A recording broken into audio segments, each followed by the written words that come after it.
안녕하세요. SAP의 HR 비즈니스 파트너인 정지현입니다. 반갑습니다. 제 기분이 지금 어떨 것 같으세요? 네, 두 가지를 이제 크게 놀랐는데요. 애질리티, 애자일 오가니제이션에 대해서 이렇게 많은 분들이 관심을 가지고 이렇게 모이셨구나에 되게 놀랐고요. 또 한 가지는 이 앞에 단상이 없다라는 거에 지금 대단히 당황하고 있습니다. 제가 원래 이렇게 발표를 해도 체력이 좀 안 좋아서 이렇게 좀 기대고 하는 스타일인데 이렇게 오픈 데서 조명을 받으면서 하려니까 중간에 제가 분명히 브레이크아웃이 될 것 같은데 정신 똑바로 차리고 한번 진행을 해보겠습니다. 오늘 제가 이 자리에 선 이유는 사실은 이제 저는 SAP 코리아에서 근무를 하는데 저희 SAP가 애자일 오가니제이션으로 무슨 이니시에이티브를 크게 드라이브 했던 적은 없었어요.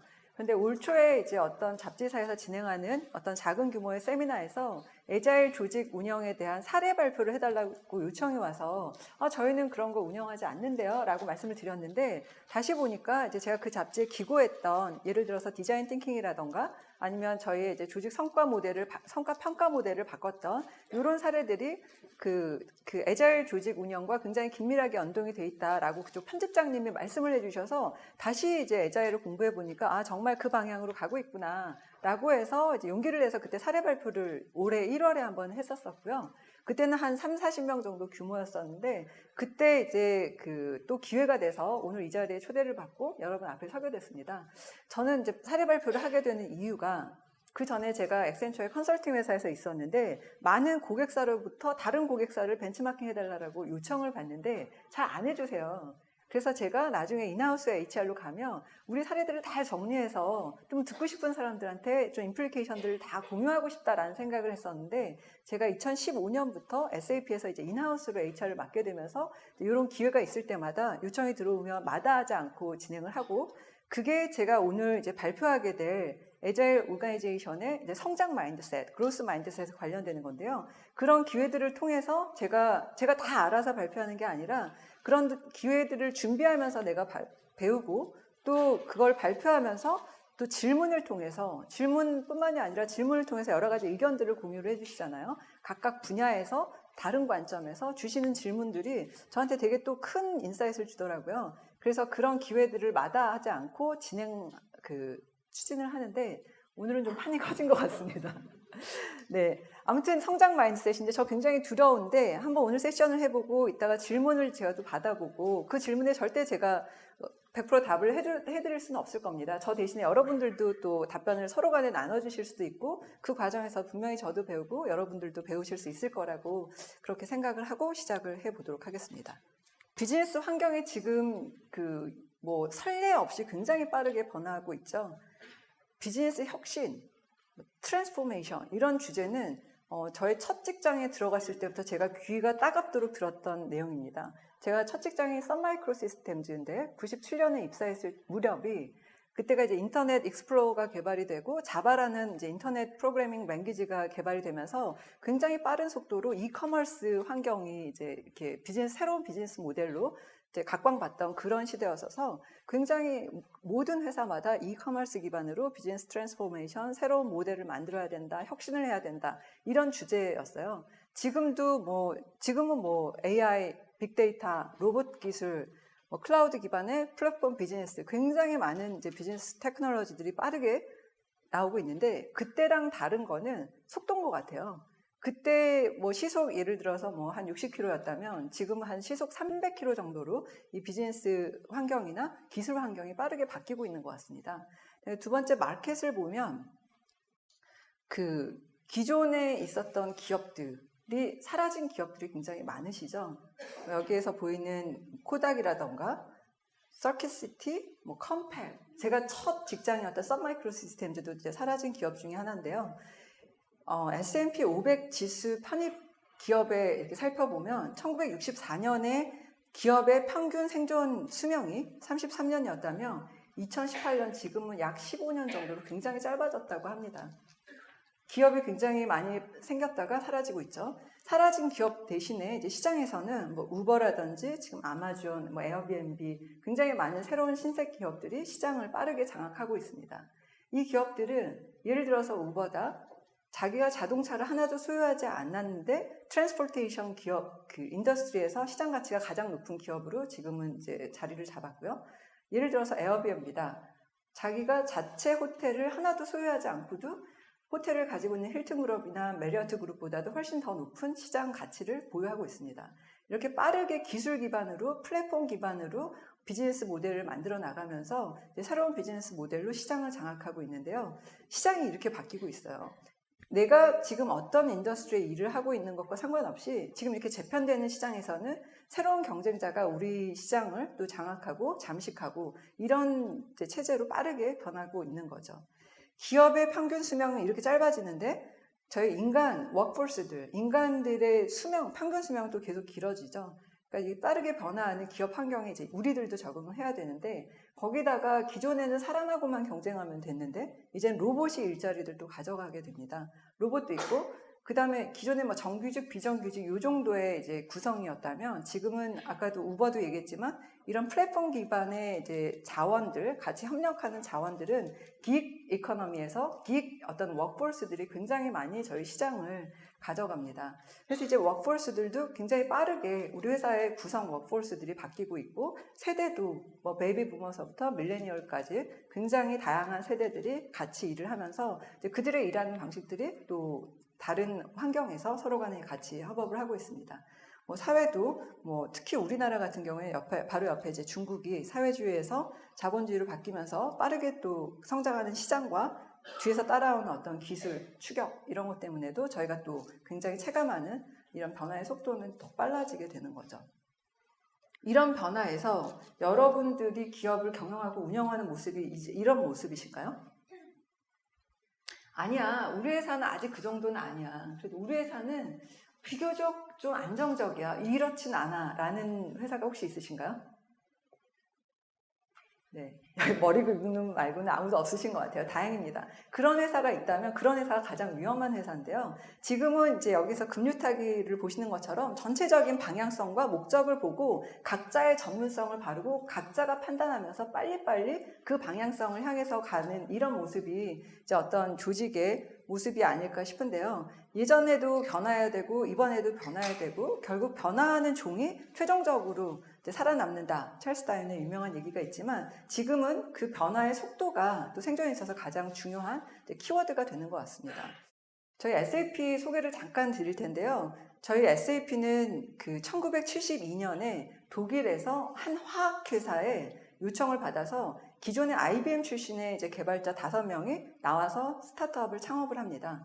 화학회사에서 본인 회사에 재무와 원가 관리 모듈을 좀 만들어 달라라는 요청을 받고 그 회사의 인하우스로 어떤 회사를 이제 창립을 하게 됩니다. 그래서 고객과 긴밀하게 소통을 하면서 요구사항을 바로 패키지에 담고 그 당시의 요구사항은 그 FI와 CO, 그러니까 재무와 원가 관리의 모듈을 실시간으로 데이터를 처리할 수 있는 시스템을 만들어 달라. 이게 이제 요청이었는데요. 지금 우리가 얘기하는 리얼타임이 아니라 예전에는 천공으로 데이터를 펀칭을 하고 밤에 이거를 배치로 돌려서 다음날 시스템에서 이걸 읽고 그랬다고 해요. 저는 그 세대는 아닌데요. 아무튼 그랬던 시절에서 데이터를 시스템에 바로 인풋을 하면 그게 데이터에서 인식이 될 수 있게끔 하는 게 그 당시에 얘기하는 이제 실시간 리얼타임 어플리케이션이었는데 그런 솔루션을 요구에 맞춰서 글로벌하게 오퍼레이팅하는 시스템을 개발했던 게 저희 SAP ERP의 모태가 됩니다. 그래서 이제 이후로는 이제 모듈들을 늘려가면서 단순하게 재무 회계 모듈이 아니라 이걸 생산 관리나 재고 관리, 뭐 재무 관리, 뭐 영업 관리, 인사 관리까지 전체 영역들을 확장하면서 전사적 기업 관리 솔루션으로 이렇게 성장을 하는데요.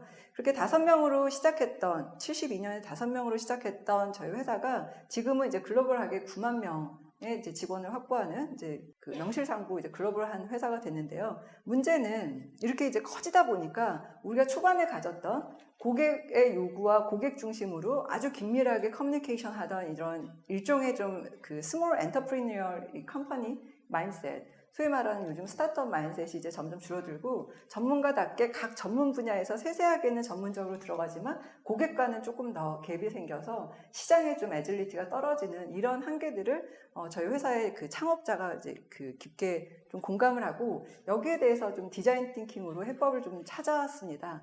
그래서 이제 본격적으로 에자일 오르가니제이션에서 이 세 개의 트랙을 좀 말씀을 드릴 텐데요. 그렇게 시작된 디자인 띵킹에 대해서 이제 어떤 식으로 저희 회사의 전체적인 전파를 했었는지 그것과 두 번째는 조금 더 펀더멘탈하게 HR의 이제 구조적으로 어떤 저희가 에자일 조직을 위해서 이제 조직 구조가 만들어져 있고 그 성과평가 제도가 있는지, 마지막으로는 실제로 이제 물리적인 환경에 대한 것, 그 다음에 한국에서 비즈니스하는 이제 한국 기업 문화에 맞춰서 좀 특이한 것들, 에자일 조직을 만들기 위한 이제 이런 활동들을 한번 이렇게 담아봤습니다.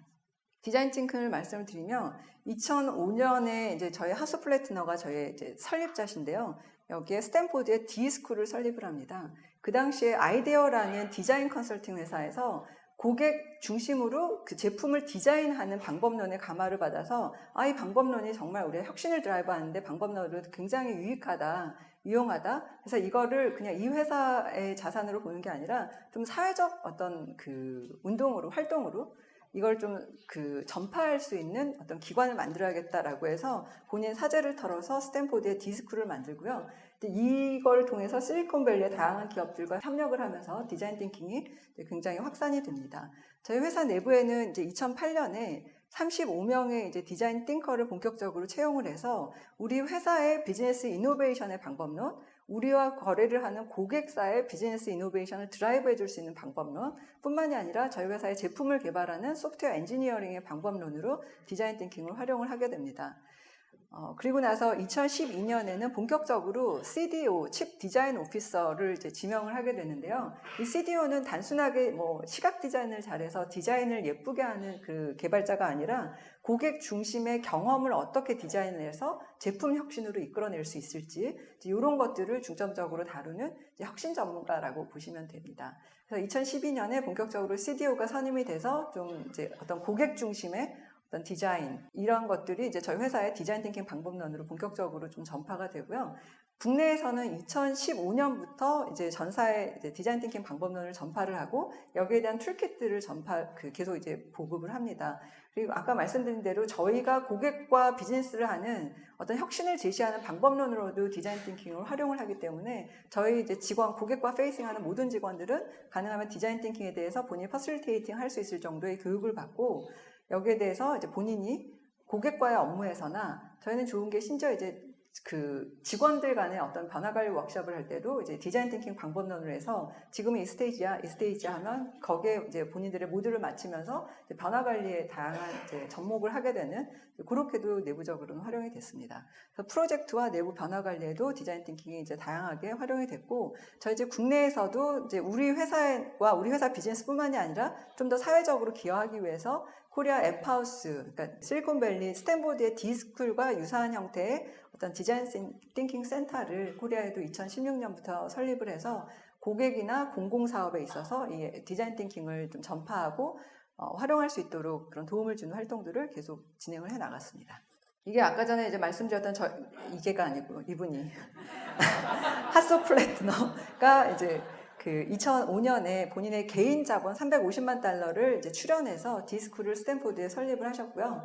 이 D스쿨은 사실은 그 지금 에자일 방법론으로 보면 이제 디자인 띵킹이 또 굉장히 에자일한 방법론으로도 이제 손꼽히는 방법론이지만 본질적으로는 인간 중심의 혁신 방법론이라고 보시면 됩니다. 인간 중심, 그러니까 고객 중심, 사람 중심으로 이제 다시 문제의 본질을 재정의하고 혁신을 좀 드라이브 해볼 수 있는 그런 방법론이고요. 그래서 이제 이런 방법론을 기반으로 글로벌 기업들의 어떤 도전 과제들을 함께 풀어나가는 혁신 활동들을 수행을 하게 됩니다. 뭐 디자인 띵킹은 이제 잘 아시죠? 여기서 이제 몇 가지 키워드는 우리는 특히 한국 사람 같은 경우는 문제를 주어지면 그 문제를 푸는데 굉장히 이제 숙달이 돼 있어요. 근데 문제가 잘못 정의되면 잘못 정의된 문제를 계속 푼다는 거.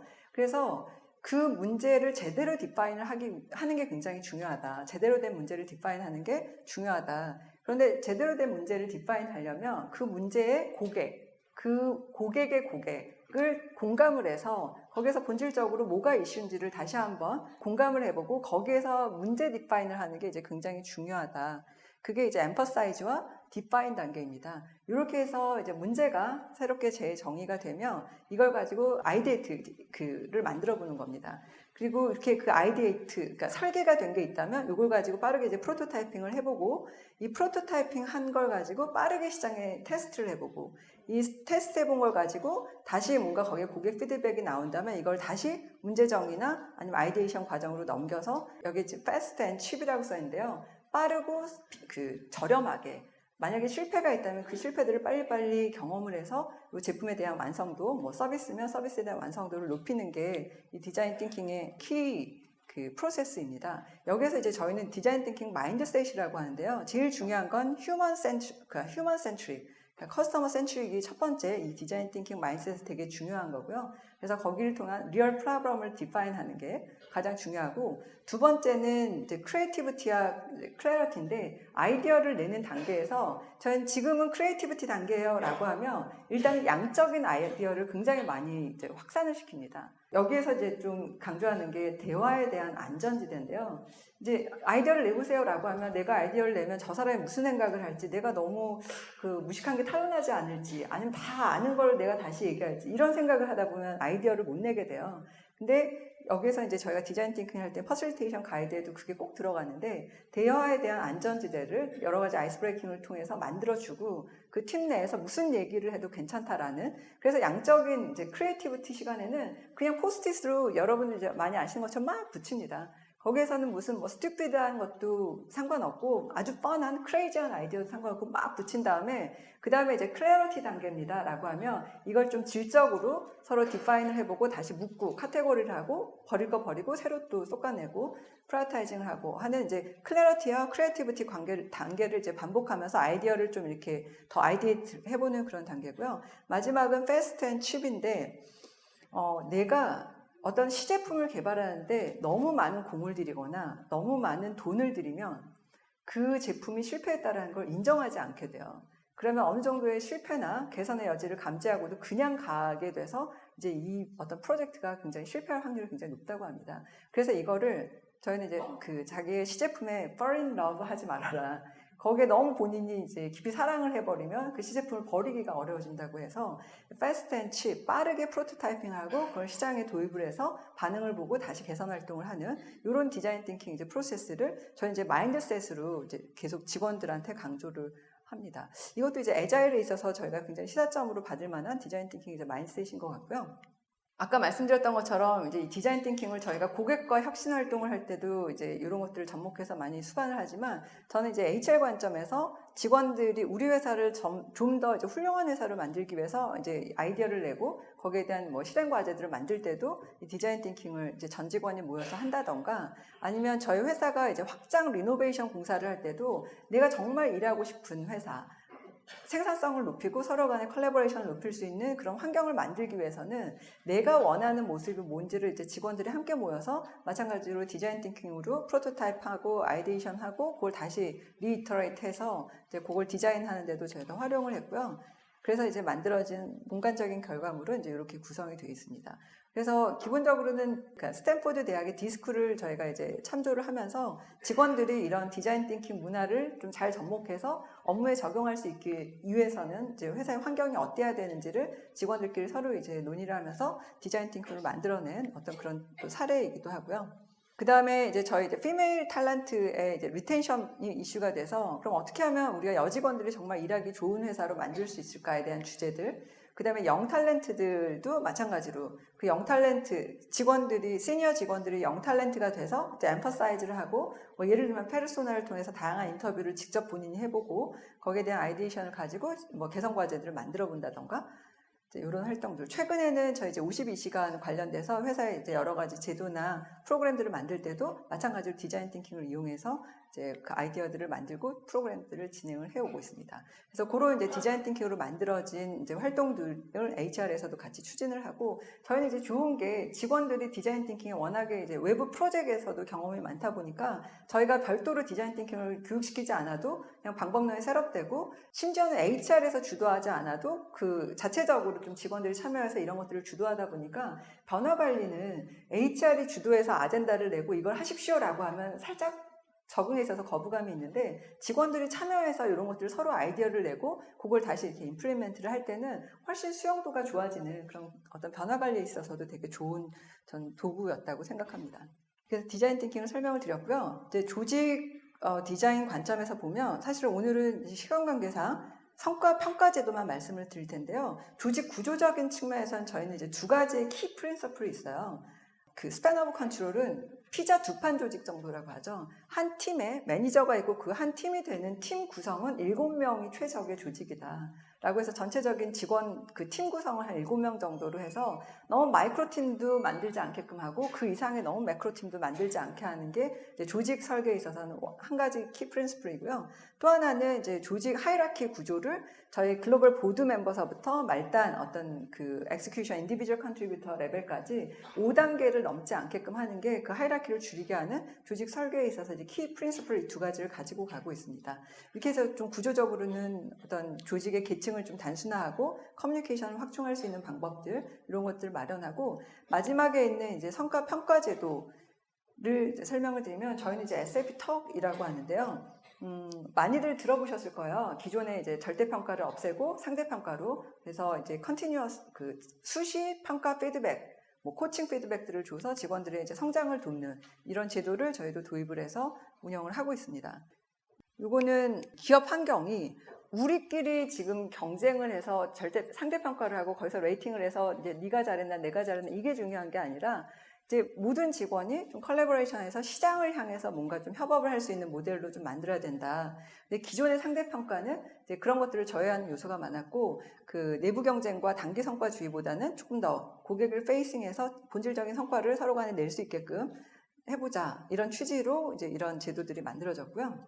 평가 등급을 폐지하고 수시 피드백을 통한 이제 성장을 지원하는 게 이 프로그램의 성과평가 제도 변화의 가장 키워드입니다. 오늘 말씀드리려는 이제 마인드셋에도 여기서 중요하게 작용하는데요. 기존의 이제 전통적인 프로세스와 이제 SAP 턱 프로세스가 이제 어떻게 바뀌는지를 좀 설명을 해주는 건데 오늘 제가 이제 이 설명을 드리려고 온 건 아니고 요건 혹시 궁금하신 분들 있으면 별도로 또 문의 주시면 한번 설명을 드려보겠습니다.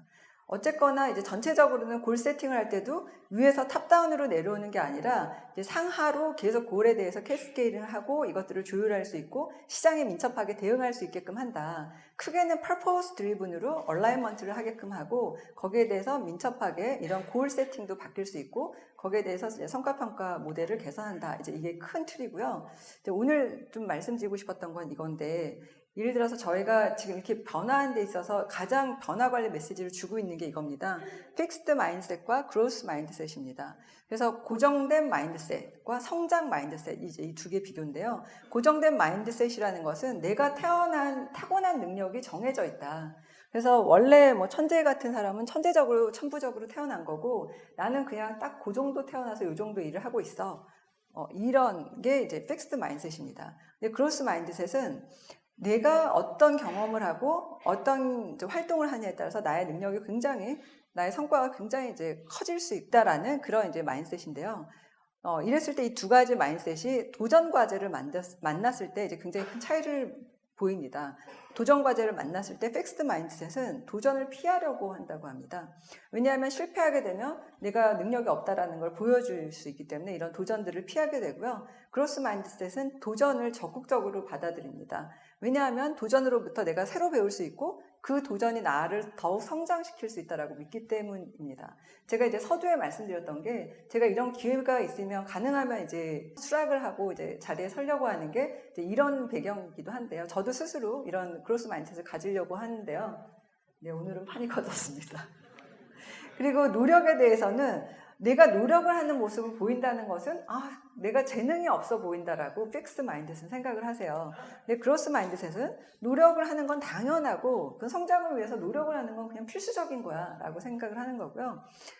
다양한 이제 모험적인 역경 상황에서는 그런 역경을 내가 맞이했다는 거는 내가 재능이 없다라고 생각하는 반면에 그 그로스 마인드셋은 그런 역경 상황에 있어서는 내가 더 노력이 필요하고 더 좋은 전략이 이제 필요하다라는 표시로 본인 인식을 한다라는 거. 그 다음에 남들이 나를 비판을 했을 때도 나를 자책하고 방어적이 된 게 아니고 그 남들이 하는 비판에 대해서 굉장히 호기심과 관심을 이제 보이고 그걸 통해서 배우는 것을 이제 즐겨하고 거기에 대한 이제 피드백과 제안을 서로 간에 주는 데 있어서 굉장히 개방적인 거고요. 다른 사람의 성공을 봤을 때도 픽스드 마인드셋은 다른 사람의 성공은 나에겐 위협이다 이렇게 보는 반면에 그로스 마인드셋은 다른 사람의 성공을 보고 내가 굉장히 인스퍼레이션이 됩니다. 그리고 더 많은 학습을 위해서 내가 교훈을 얻을 수 있기 때문에 이제 굉장히 거기에 대한 영감을 받게 되는 거죠.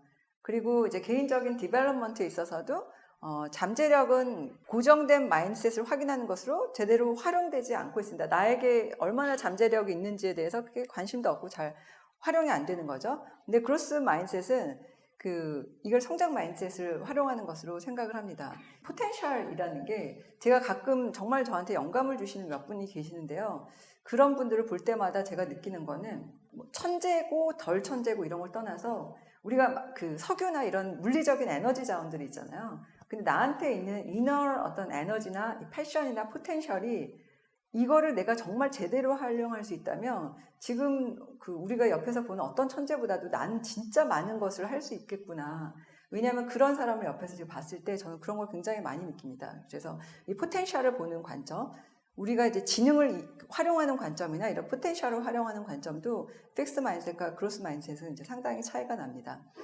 그래서 이제 다른 사람에 대한 임팩트도 이제 이런 차이가 많이 나고요. 저희가 이제 성과평가 모델에서 상대평가를 없애고 절대평가를 도입을 한 이유는 이런 코칭 피드백을 통해서 직원들이 뭔가 새로운 것들을 도전하고 성장해서 어떤 혁신적인 과제들을 할 수 있게끔 전체적인 조직 문화를 가져가고자 하는, 그래서 이제 애자일한 조직에서 이 말씀을 드리는 이유도 조직에서의 애질리티를 높이기 위해서도 이제 이런 마인드셋을 가지고 본인들이 계속 내부 경쟁이 아니라 고객과 페이싱을 하면서 이런 것들을 도입하는 게 굉장히 중요하다. 그래서 저희가 성과평가 모델에 있어서도 이걸 가장 변화관리의 키 메시지로 둡니다. 아마 이따가 이제 질문이 많이 나오실 수도 있는데요. 저희도 이 성과평가 모델을 도입하면서 이제 다 좋은데 정말 키 챌린지는 리더십 디벨롭먼트였어요. 그럼 성과평가 다 없어지면 정말 그 리더들이 저런 성장 마인드셋을 만들어주고 코칭 역량들을 가지고 정말 디벨롭을 시켜줘야 되는데 그거를 어떻게 해주는가가 이제 키 석세스 팩터였다라고 봅니다. 그래서 이 리더십에 대한 부분. 마지막으로 지금 2분 남았는데 아까 이제 물리적인 환경의 변화와 한국적인 문화에 대한 것들 이제 좀 있었다고 했는데요. 저희는 2013년에 임원실을 폐지했습니다. 그리고 이제 좀 회의실을 확충을 했고요. 직원들이 좀 커뮤니케이션과 컬래버레이션을 할 수 있도록. 그 다음에 이제 저희도 이제 사원부터 뭐 상무, 이사 상무, 전무 호칭이 있었는데 호칭을 다 없앴습니다.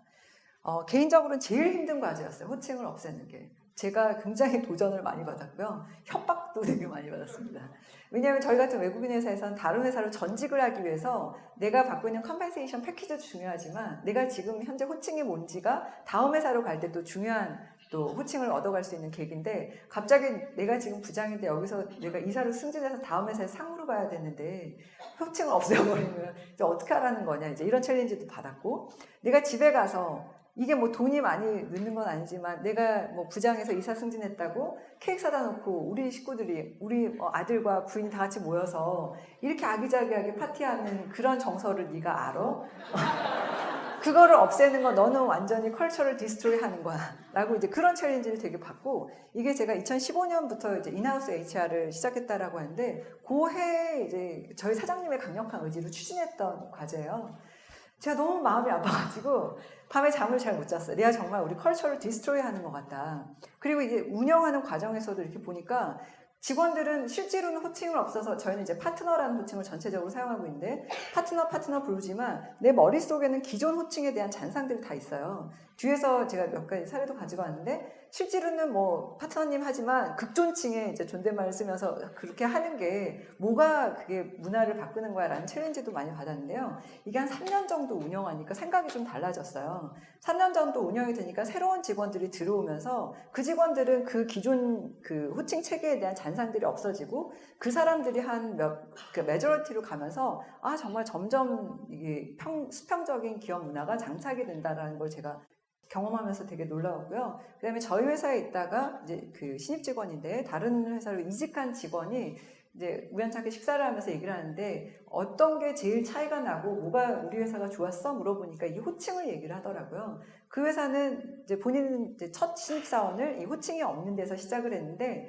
호칭이 있는 회사로 가니까 무슨 미팅이 하나 셋업이 되면 미팅 들어가기 전에 미팅 참석자가 10명이면 회사 인트라넷 접속해서 10명의 호칭들을 다 파악을 해서 그 사람들이 들어가서 아, 저 사람이 전무고 저 사람이 이사고 이걸 머리에 막 돌려가지고 거기에 맞게끔 미팅에서 뭔가 그 본인이 포지셔닝 해야 된다라는 게 굉장히 이제 그 생산적이지 않고 이제 반대로 우리 SAP에서 경험이 정말 그 수평적이고 좋았다라는 걸 느꼈다라고 그런 얘기를 해줄 때 아, 이게 이제 수평적인 조직 문화를 만들고 서로 간의 커뮤니케이션 레이어를 없애는데 되게 좋구나라는 것들을 느꼈습니다. 그리고 이제 물리적인 공간도 이제 저희가 모바일 오피스를 하고 뭐 좀 플렉서블하게 가고 플렉서블 워크타임 만들고 이런 것들도 에이자일 조직을 만들기 위한 큰 틀에서의 전이었던 것 같습니다. 마지막 슬라이드인데요. 이거 많이들 보셨죠? 그 제가 1월 달에 에이자일 조직을 이제 그 사례를 발표를 하고 그 다음부터는 이게 이상하게 저한테 모든 피딩이 막 에자일 오가니제이션이 너무 많이 오더라고요. 그래서 정말로 본의 아니게 에자일한 조직에 대해서 고민을 많이 하게 됐는데요. 그 경험이 일단 좋았고 그 오늘 세미나 전에 이제 이거 아시죠? 일의 기쁨과 슬픔. 이게 그 12장짜리 인터넷 소설로 퍼블리싱 된 거예요. 그래서 굉장히 짧은 소설이라 지금 이따가 구글로 찾아서 보시면 읽어보실 수 있는데요. 오늘 제가 드리고 싶은 얘기를 이게 그 첫 그냥 한 장 정도인데 다 얘기하고 있는 것 같습니다. 이게 이제 그 스타트업에서 대표이사가 스크럼 조직을 하자라고 도입을 했는데 실제 스크럼의 본질적인 게 구현되는 게 아니라 이제 스크럼이 여기 이제 사람들이 모여서 서로 간에 이제 개발 내용들을 공유하고 빠르게 공유하고 그 다음에 또 개발에 들어가는 뭐 그런 조직 그 어떤 방법론인데 실제 그 스크럼을 도입을 해가지고 진행을 하지만 마치 그 세션은 서서 강강술래형으로 서서 아침 조례 시간으로 전락이 돼버리고 그 다음에 이 회사도 이제 우리가 수평적인 기업 문화를 위해서 내가 다 영어로 안나 뭐 스티브 뭐 이렇게 호칭은 부르지만 극존칭을 또 뒤에 붙여서 실질적인 조직 간의 체계를 만들지 못하고 그래서 저희가 이제 에자일 하면서 다양한 어떤 방법론들이 있는지 이제 살펴보는 것도 좋지만 궁극적인 어떤 변화의 기반을 이런 마인드셋의 체인지를 통해서 하나를 하더라도 그런 거 변화하는 게 굉장히 중요하다라는 말씀을 마지막으로 좀 요걸 통해서 전달드리고 마무리하도록 하겠습니다. 감사합니다.